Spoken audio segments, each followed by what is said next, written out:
You will hear a tourist calling a receptionist for some information. First, you have some time to look at questions 1 to 4.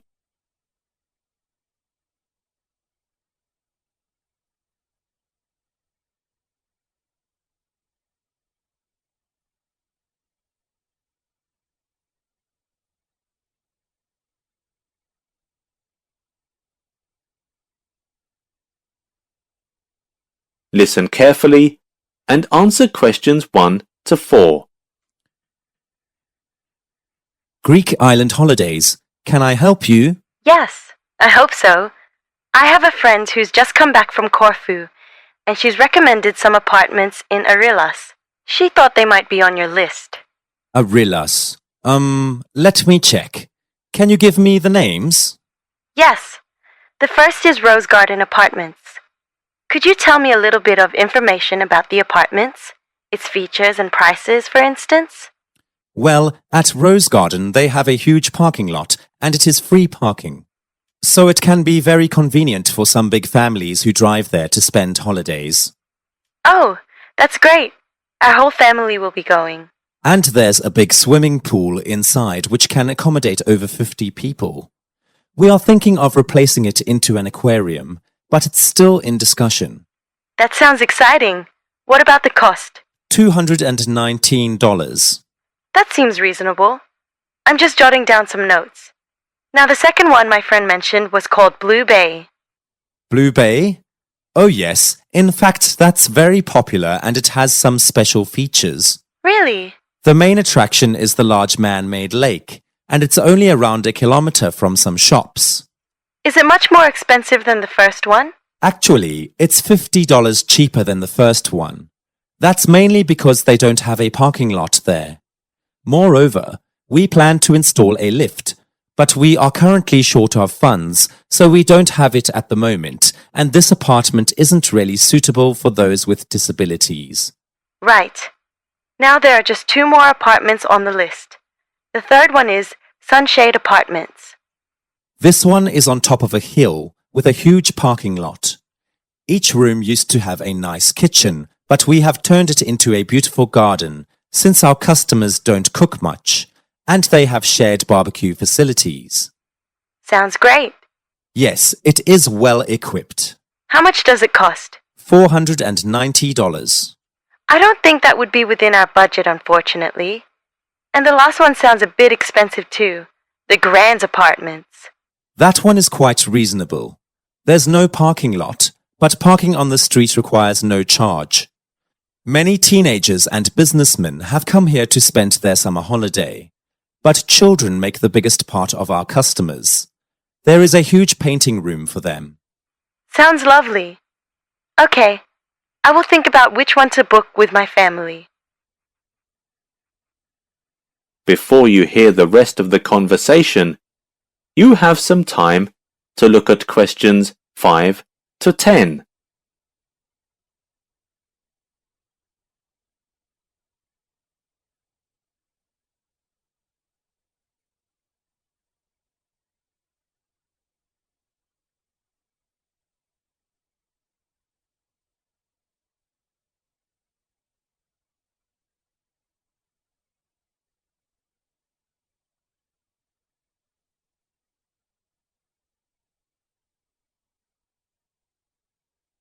Now listen and answer questions 5 to 10.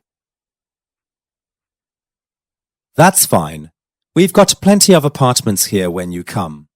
Is there anything else you need to know about accommodation? Oh, actually, could you tell me some more details about Arillas in general? Sure. What would you like to know? Well, my friend told me that Arillas was pretty, but I don't know what the best way is to see the town. Well, if you want to enjoy the scenery, then the Blue City bus is recommended. Just a second while I check. Ah, that one is a business route, mainly for commuters. The green one is a double-decker which offers a nicer view. I also heard that the ferry boat trip is quite popular. Yes, if you want to immerse yourself in the magnificent sea views, then the ferry boat trip is a must. The trip used to last 35 minutes, but we made it a little bit longer to 50 minutes in response to our customers' demands. A 30-minute seafood dinner is included in this trip. Okay, and one more question. I like riding bikes. Can I rent a bike and cycle around the town? Of course. There is a mall on Main Street and Arillas Bike Hire is located behind it. Okay, I have made a note of that. Furthermore, I'd like to suggest 3 famous museums from which you can learn native history and culture. That sounds fun. Okay, the first one has an exhibition of the interior design as well as some famous paintings and sculptures. Some of the paintings are donated by some well-known scientists. That's great. Yeah, the second one is about something that is familiar to us, but actually most people don't know much about it, which is fizzy drinks or soda. The visitors will be shown the history of some famous products in this industry and how they are produced. It's interesting to know that some products have been taken to the space before. Wow, I would like to go there. Yes, you should. And the last one is about some special phenomena outside the planet where we live. Some experts are there to unveil the mystery if the visitors have any questions. Various machines and equipment are displayed inside. You can't miss it. Are there any more questions for now? No, that is all. I hope you have a happy journey. Thank you. That is the end of section 1. You now have half a minute to check your answers.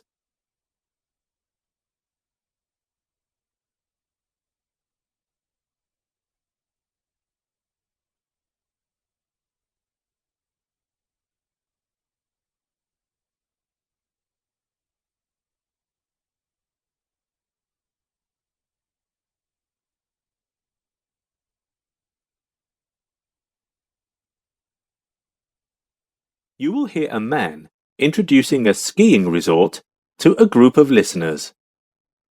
First, you have some time to look at questions 11 to 16.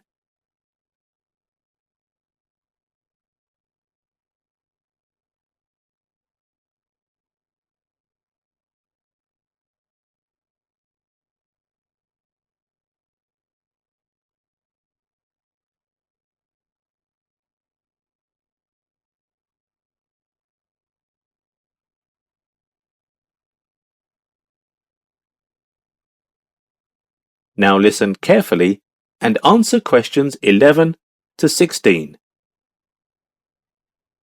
Hello all, welcome to Aspen Ski Resort near Cumbria. It is one of my favourite vacation spots. I first discovered this fantastic resort when it was recommended to me by a journalist who was interviewing me.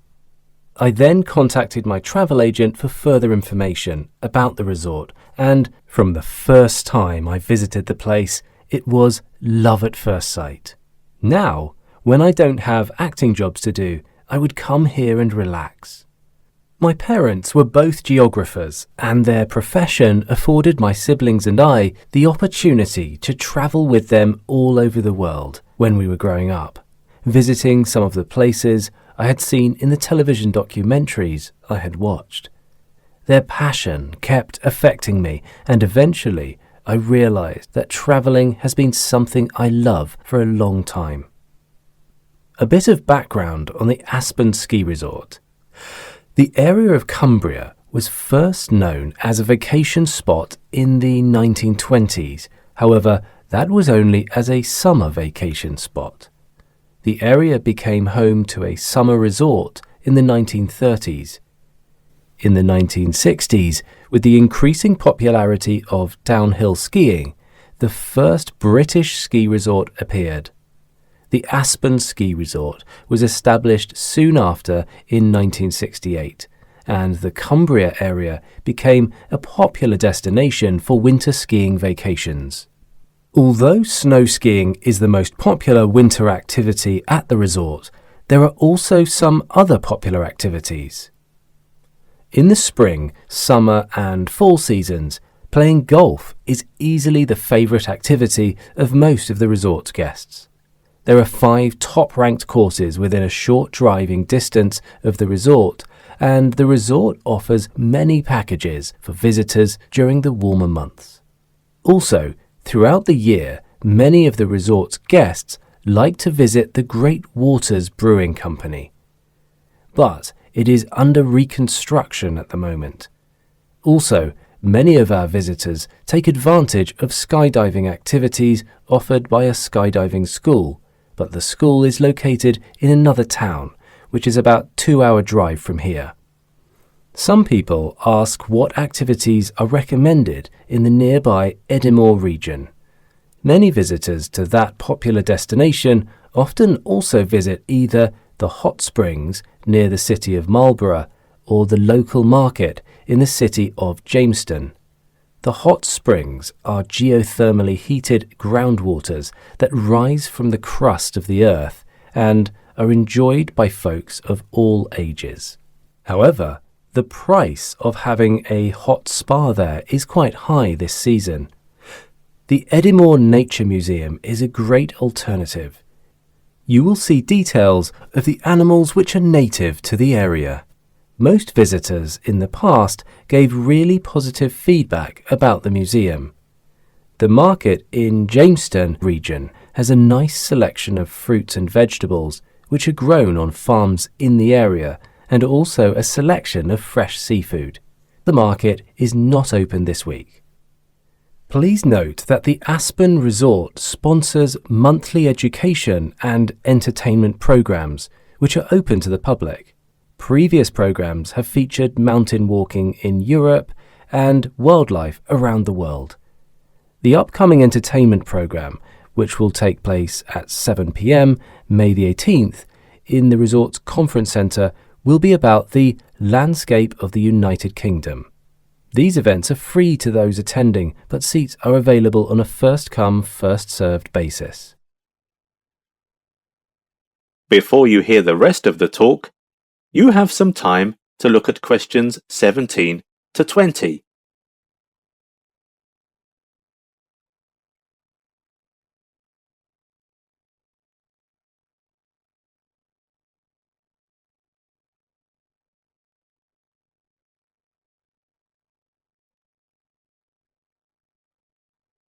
Now listen and answer questions 17 to 20.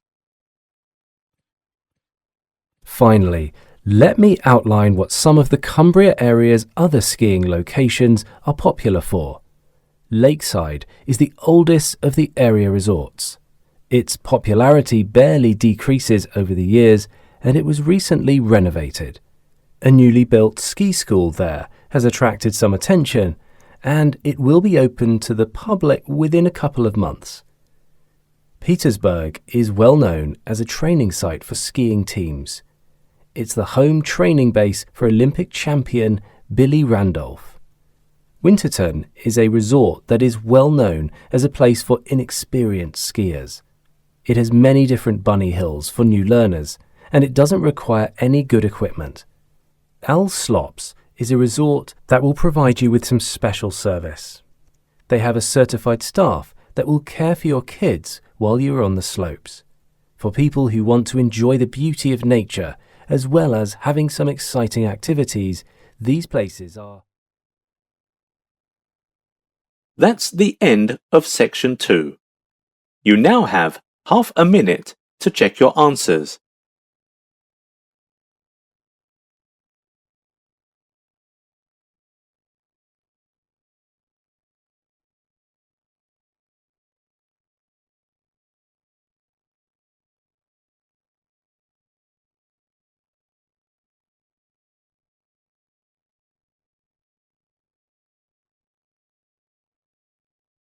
Talking to their tutor about a nursing course. First, you have some time to look at questions 21 to 24.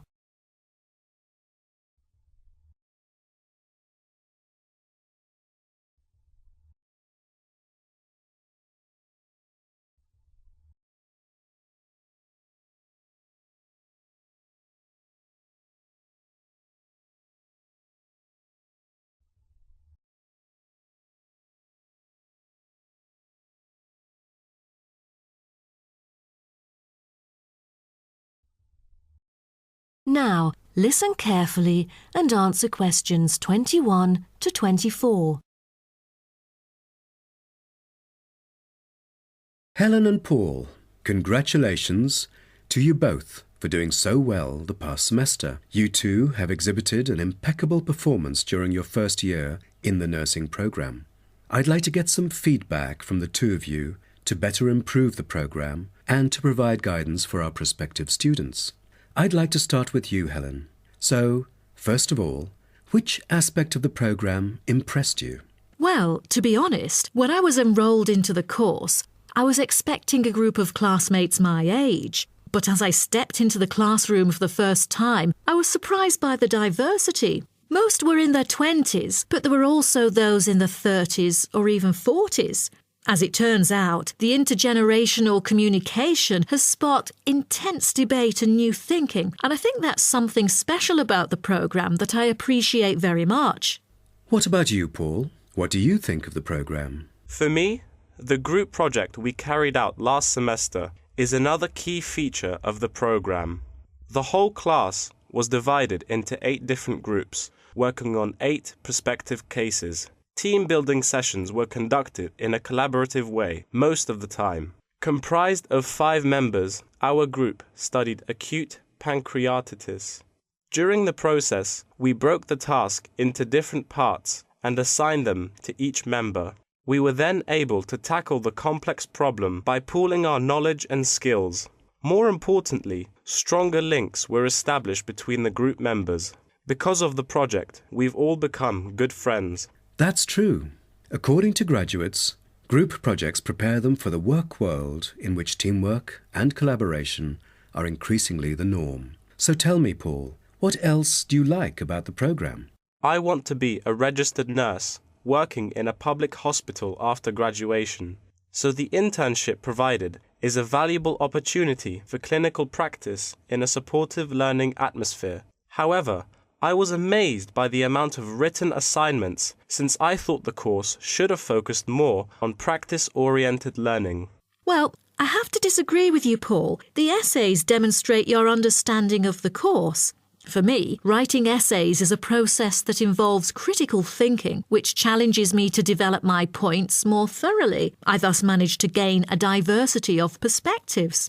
The program is designed to deliver basic and advanced theoretical knowledge of core concepts, including healthcare systems concepts, together with practicum or clinical practice experience to bridge the classroom content to the practice setting. So, I'm afraid written work is unavoidable. Also this year, we've added a module of law. How do you feel about that?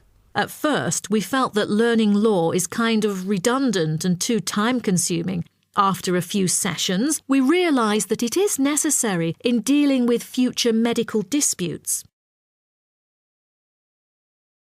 Before you hear the rest of the talk, you have some time to look at questions 25 to 30.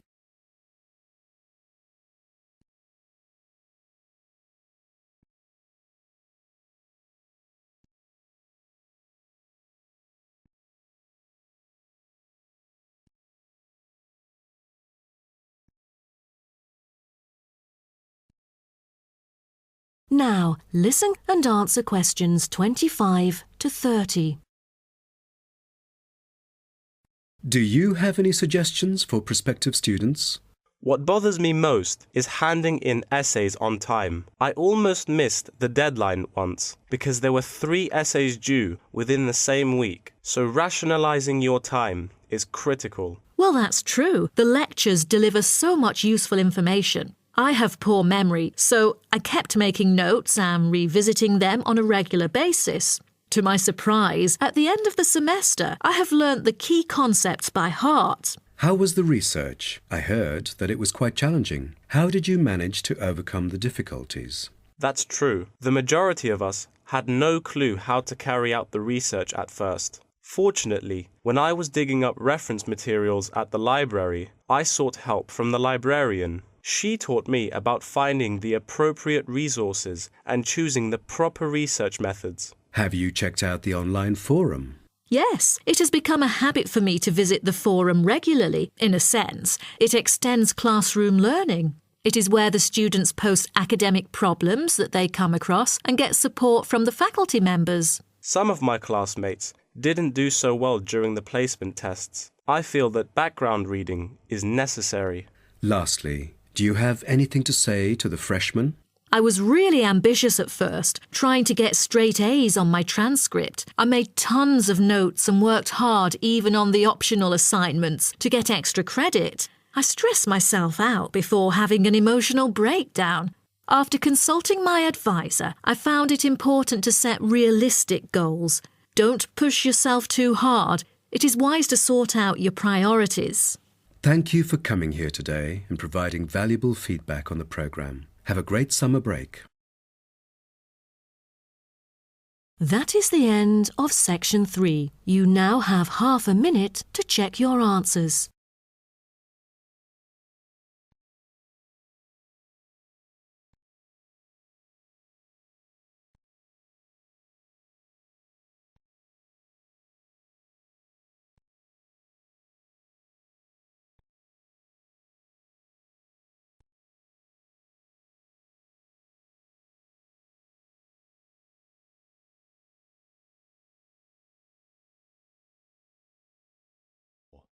Now You will turn hear to a lecture section about how carbon dioxide is produced from food and what are the effects of the emission problem.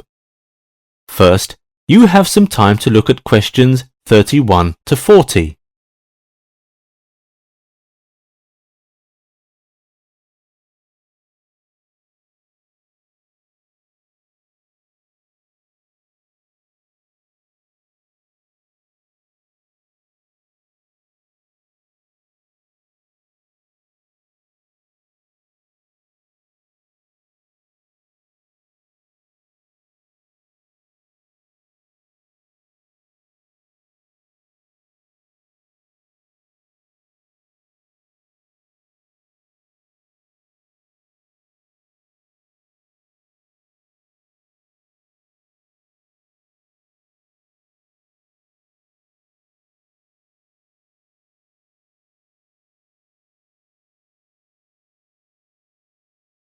Now listen carefully and answer questions 31 to 40.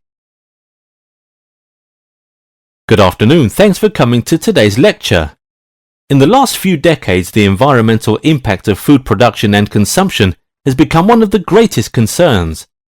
When we look at what we eat and how we produce the food, we can find extensive evidence for how we damage our environment.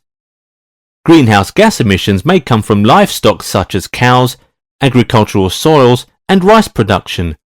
According to statistics, the carbon dioxide emissions from the production of the food people consume every day are almost the same as the emissions we make when we are driving. Let's look at some more specific examples. The cultivation and processing of 100 grams of coffee beans are responsible for 140 grams of carbon dioxide. Now, some international organizations are training farmers in many countries to use sustainable agricultural methods as a way of reducing their carbon dioxide emissions. All agricultural practices have been found to have a variety of effects on the environment. Some of the environmental effects are associated with meat production. The popular red meat requires 28 times more land to produce than chicken, 11 times more water, and results in 5 times more climate warming emissions. According to another research, cooking process also causes greenhouse gas emissions. Scientists now are working on how to best minimize its impact. Another problem that we cannot neglect is the packaging of food products. As packaging takes a lot of energy, water, and other natural resources to produce. So, a lot of natural resources are wasted when we throw the packaging materials away. Furthermore, packaging waste produces a big amount of greenhouse gas. To make things even worse, the food we eat often comes from places far away. Therefore, the transportation of our food across long distances contributes to air and water pollution.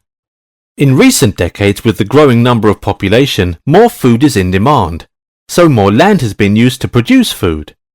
Hundreds and even thousands of forests have been cut down. It had a devastating effect on the climate because forests can absorb greenhouse gases.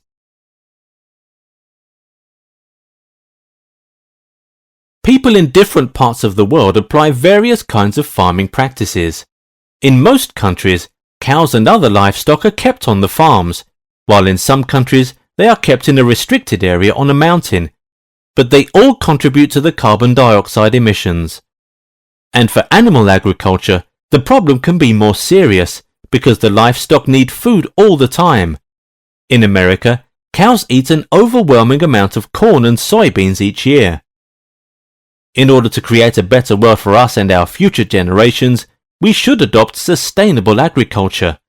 The goal of sustainable agriculture is to meet the world's growing demand for food at the present without affecting future generations. Every person involved in the food system, growers, food processors, distributors, retailers, consumers, and waste managers, can play a role in ensuring a sustainable agricultural system. There are many practices commonly used by people working in sustainable agriculture and sustainable food systems. Crop growers may change their food production methods to prevent pollution, although some other areas of agriculture are very hard to change, such as fishing. Consumers and retailers concerned with sustainability can look for foods that are environmentally friendly. However, sustainable agriculture is more than a collection of practices. It is also a process of negotiation, a push and pull between the competing interests of an individual farmer or of people in a community as they work to solve complex problems about how we grow our food. In conclusion, I want to emphasize that we may not be able to go back to the old times and live a simpler lifestyle, but we can take an active role in preventing more environmental problems caused by carbon dioxide emissions. In the next lecture, I will share some of the studies and effective solutions with you. That is the end of section 4. You now have half a minute to check your answers.